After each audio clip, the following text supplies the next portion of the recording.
అందరికీ నమస్కారం. నేను మీ రోజనేత జాతీయ అధ్యక్షురాలు, జాతీయ బీసీ రాజ్యాధికార మహిళా సంక్షేమ సంఘం హ్యూమన్ రైట్స్ స్టేట్ ప్రెసిడెంట్.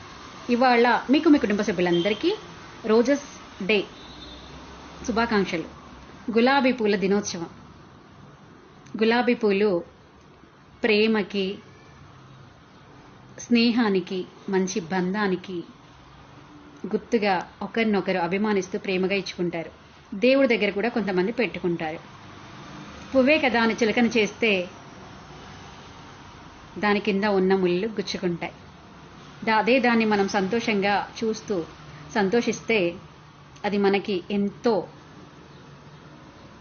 సువాసననిస్తూ ఎంతో ఆహ్లాదకరంగా ప్రకృతినిస్తుంది. దాని మీద పిచ్చి వేషాలు వేస్తే దాని కింద ఉన్న ముళ్ళు గుచ్చుకుంటాయి. మనుషులం కూడా అంతే. ఫస్ట్ మనం మనుషులం కదా, మనుషులను గౌరవించుకుందాం. తర్వాతే కులాలు, మతాలు, ఆస్తులు.